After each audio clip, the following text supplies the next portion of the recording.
Chapitre 15. Gute Reise. Note de fin de page, bon voyage. En allemand, bien évidemment. Vol low cost oblige, le départ est prévu ce vendredi après-midi pour Francfort. C'est donc le cœur gros que nous nous retrouvons une dernière fois tous à l'aéroport pour les adieux qui ne seront, je l'espère, que des au revoir. Bernard est passé prendre Uli, Birgit et moi avec son fourgon qui fait un bruit pas possible de courroie qui couine vu que ma voiture est en carafe. Lilia et Franck leur ont dit au revoir à la maison et se sont promis de venir quand on ira faire notre semaine là-bas l'année prochaine avec l'orchestre. Quelques larmes ont été versées, mais beaucoup de sourires et de franches rigolades ont été partagées également. Nous nous sommes fait de vrais nouveaux amis. Nous les laissons à la douane, je prends meinen zwei neuen Freunden dans les bras et les serre très fort. Note de fin de page, mes deux nouveaux amis. Gute Reise Birgit, gute Reise Uli, j'ai hâte de découvrir votre chez vous. Ich vermisse euch beide schon, auf Wiedersehen. Note de fin de page, me manquez déjà, au revoir. Birgit me répond. Dankeschön für alles, Antoine. Merci à toi aussi, et à Lilia et à Franck. Note de fin de page, merci beaucoup pour tout.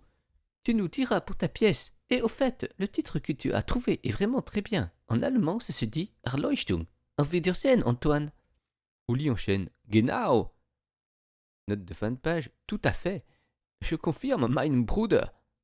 Mon frère. Et ne t'inquiète pas, on l'entendra sur YouTube, ton morceau joué par un vrai orchestre, j'en suis sûr. Auf Wiedersehen. Ils se dirigent vers la douane avec les autres, passent leurs affaires et disparaissent. C'est fini. Nous avons passé une semaine inoubliable. Et en plus, cerise sur le gâteau, ils ont participé à mon morceau. Quand je l'écouterai, je penserai à eux et je les reverrai jouer avec leur mandoline dans mes pensées. J'aime ce genre d'événement. On devrait en faire plus souvent. Mais c'est vrai que c'est fatigant et sûrement pas facile à organiser.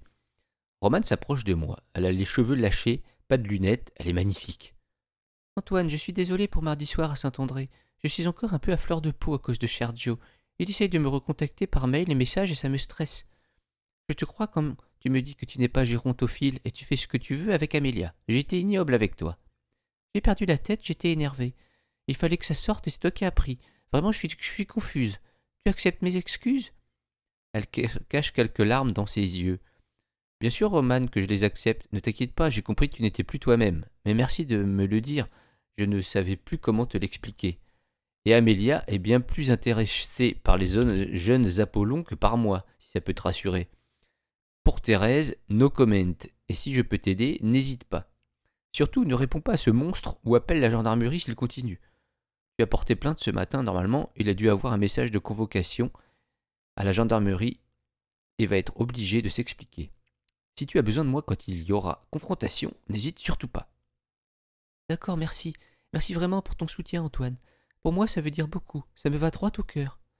Elle tapote son cœur avec sa main droite. Elle a les yeux qui brillent quand elle me dit ça, et je sens une fragilité fugace mais certaine.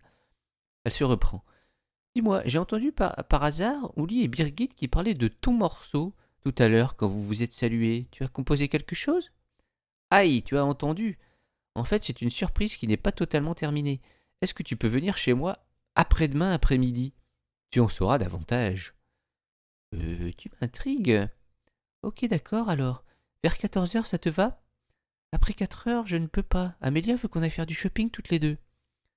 Très bien, moi ça me va. Alors on se voit vers 14h chez moi après-demain. Je suis étonné qu'elle ait accepté si rapidement. Tant mieux. Nous rentrons tous chez nous.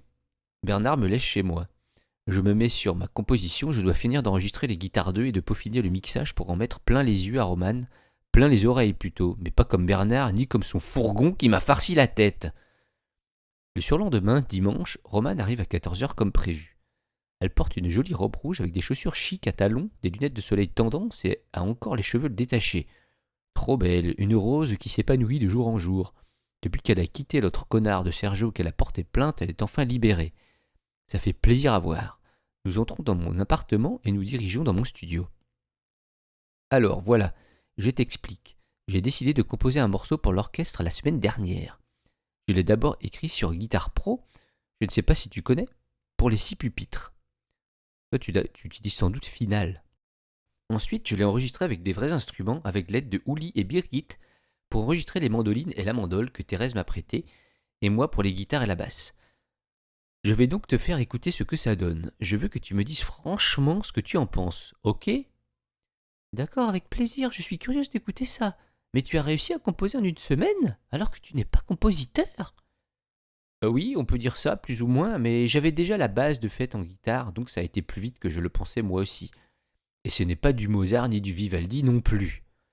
Mais je t'avouerai que j'en suis assez fier quand même, justement parce que je ne suis pas compositeur. Même s'il y a 0 dièse à la clé, nous sommes donc en do majeur ou la mineur, il y a des variations intéressantes avec quelques altérations qui te plairont, j'en suis sûr. D'ailleurs, je pense que nous pouvons tous composer quelque chose de nos jours, à partir du moment où on a un minimum de base musicale. Il faut surtout des idées, à mon avis, et ne pas avoir peur de se lancer. Peut-être que tu as raison, je ne sais pas, en tout cas tu as éveillé ma curiosité, c'est certain. Elle ne m'a pas contredit, miracle, elle s'approche de l'écran de l'ordinateur. Illumination? Joli titre. Oui, tu trouves, je suis content que ça te plaise. J'ai décidé de l'appeler comme ça, car l'idée de composer m'est tombée dessus un beau matin au boulot comme un message divin, ça m'a paru évident. Mais je ne suis pas mystique ni religieux, pour autant, juste que ce titre m'a paru approprié, et Birgit me l'a validé. Je me suis dit ce n'est pas plus bête qu'un autre. Bon, si Birgit donne son accord, il n'y a pas à discuter. J'ai en effet remarqué qu'elle a une aura particulière plutôt positive. Ça fait du bien d'être près d'elle. En tout cas, je me demande vraiment ce que tu as pu faire. Je t'avoue encore une fois que je suis curieuse d'entendre le résultat. Surtout que tu en as l'air très content, et avec 2 guest stars sur la pièce en plus. Ta réaction me rassure, car elle est plus que normale en fait, je pense. Moi aussi j'étais curieux d'entendre ta pièce la première fois.